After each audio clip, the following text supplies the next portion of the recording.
Hello and welcome to the Accuplacer Sentence Skills Prep Review of Sentence Basics.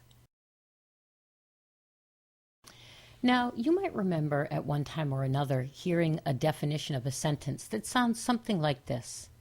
A sentence is a group of words with a verb, a subject, and a sense of completeness. Let's take a look at this with an actual example.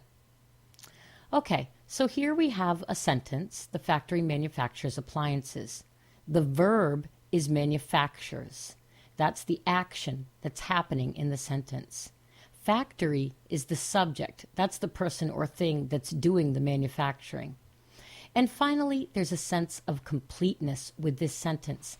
The sentence isn't structured as though there was more information to come. The sentence makes one point and the reader isn't left hanging, wondering or waiting for more information. So we'll take a look at each of these parts of a sentence or criteria for a sentence in a little more depth, starting with verbs. A verb is a word that names or describes a physical or mental action.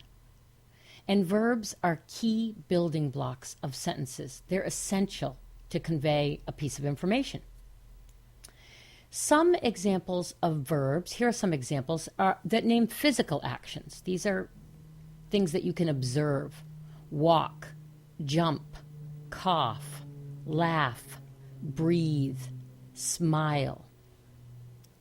There are also verbs that fall into this category of a mental action. They're not actions that you can observe, but they are things that we do.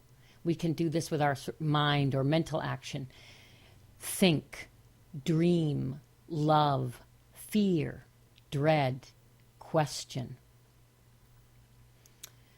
One of the most common kinds of verbs that we see are forms of the verb to be.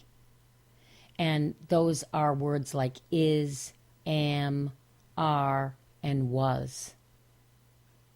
And finally, we often run into in sentences helping verbs. These are forms of to be that assist verbs that are in the ing or ed form. So some helping verbs that we often see are am, were, will be, and was.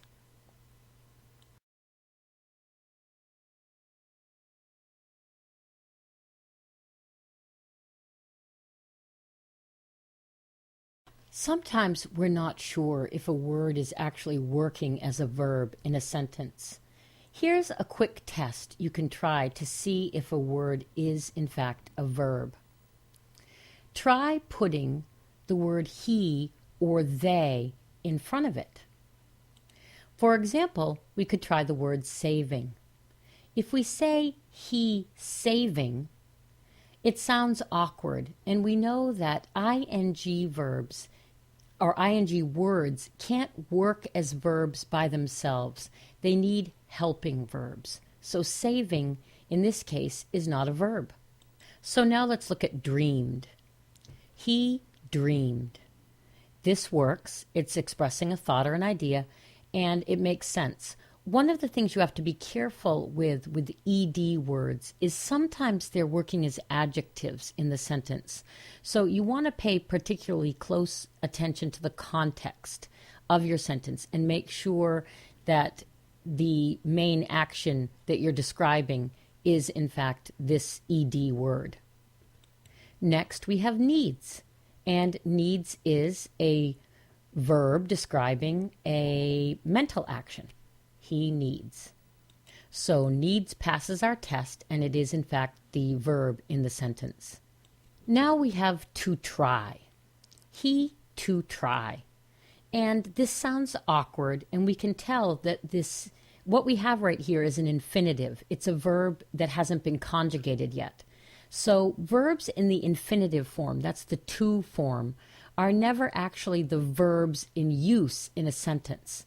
They're the words that are described verbs or name verbs, but they haven't yet been conjugated, so they're not actually being used as verbs when they have a to before them in a sentence.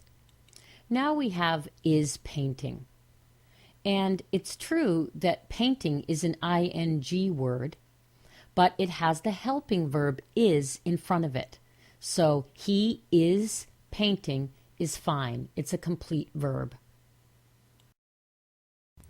So to find the subject of a sentence, you first need to identify the verb and then locate who or what is performing the action that the verb describes. So here's an example. The acrobat tumbled across the mat. If we look, we can find the verb is tumbled. That describes a physical action. And the person doing the tumbling is the acrobat. So acrobat is the subject of the sentence. There are several points you're going to want to keep in mind when you're looking for the subject of a sentence. The first is that a subject can be either a noun or a pronoun. For example, in this sentence, the comet's tail disintegrated. The comet's tail is a noun, and it's the subject of disintegrated. We can also use the pronoun it. It might be standing in for the comet's tail, and it could be the subject also of the verb disintegrated. Another point to keep in mind is that the subject of a verb is never the object of a preposition. In other words, it's never the noun that follows a preposition. Here's an example. After dark scares me. We can't use dark as a subject here because it's part of the prepositional phrase after dark. Instead, we'd need to eliminate that preposition after and just simply state the dark scares me. Also, a third point you want to keep in mind is that sometimes verbs in the ing form can actually function as the subject of a sentence. You already know that verbs in the ing form can't function as verbs alone. But here's an example. They can function, however, as subjects. And here's an example. Sailing is an exciting sport.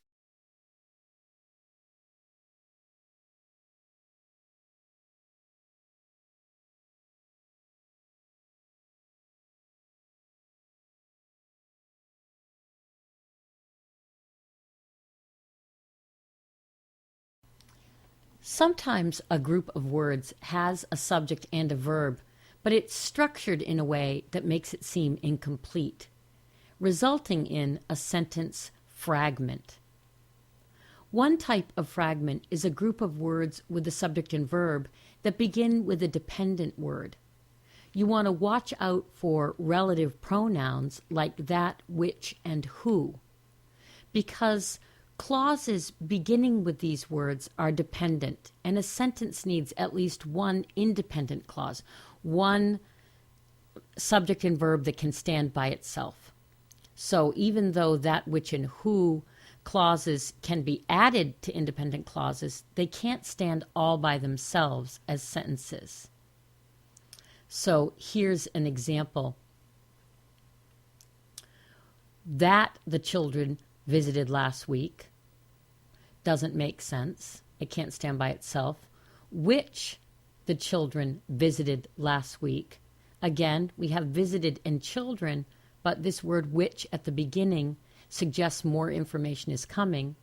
And who the children visited last week. It's the same problem. A verb visited, the children is the subject, but the who at the beginning suggests more information is coming in the sentence. So it makes the sentence incomplete. Another type of dependent words is the subordinating conjunction. These are words like while, because, when, since, and although. And we use these a lot to begin clauses that help add information to a sentence. The problem is that clauses beginning with these words are dependent. They can't stand by themselves. And a sentence needs at least one independent clause. So be on the lookout for clauses that begin with these words. For example, while Ms. Skelly danced last week. We have the verb danced, we have the subject Ms. Skelly, but while suggests more information is coming, so it's in fact incomplete. Likewise, when Ms. Skelly danced last week, suggests that more information is coming, and since there isn't any, this also is an incomplete sentence. Since Ms. Skelly danced last week, although Ms. Skelly danced last week, and because Ms. Skelly danced last week are all examples of the same problem. They are clauses with subjects and verbs, but they begin with a dependent word that does not allow them to stand by themselves. There's no sense of completeness. One way you can check for completeness for a group of words is to try plugging it into the sentence below. He refused to accept the idea that. If what follows makes sense, then what you have is a complete sentence. But if the resulting sentence doesn't make sense, then what you have is not a complete sentence. So let's try out our first example. Dogs bark. He refused to accept the idea that dogs bark. This makes sense, and even though it's only 2 words, dogs bark, it is a complete sentence. Now let's try dogs bark at night. He refused to accept the idea that dogs bark at night. This makes sense, so dogs bark at night is a complete sentence. Now let's try dogs nearby. He refused to accept the idea that dogs nearby. This doesn't make sense, and in fact, this isn't a complete sentence because it lacks a verb. Now we'll try after dogs bark. He refused to accept the idea that after dogs bark. This doesn't sound right, and it isn't a sentence because even though there is the verb bark and the subject dogs, the dependent word after makes the sentence sound as though there's more information coming, and there isn't. So this is actually a sentence fragment. Finally, we have continually barking. He refused to accept the idea that continually barking. This doesn't sound right or make sense, and in fact, we have an ing verb without a helping verb and no subject, so continually barking is not a sentence.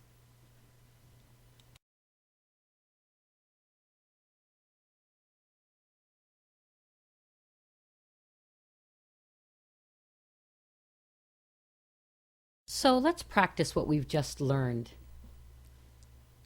Try to identify which of the following is a sentence. Ice melts. Ice melts is a sentence. It has a verb melts, a subject ice, and a sense of completeness. We can plug it into our test sentence. He refused to accept the idea that ice melts, and it makes sense. So this is, in fact, a complete sentence, even though it's only 2 words. Beneath the tree. Beneath the tree is not a sentence. To start with, there is no verb. Beneath is a preposition, but there's no word in this group of words that describes an action or names an action. So if there's no verb, there can't be a subject, and the sense of completeness is irrelevant. Beneath the tree is not a sentence. Having several options. Okay, we start by looking for a verb. We have the ing having, but no helping verb. And we know that verbs in the ing form have to have a helping verb.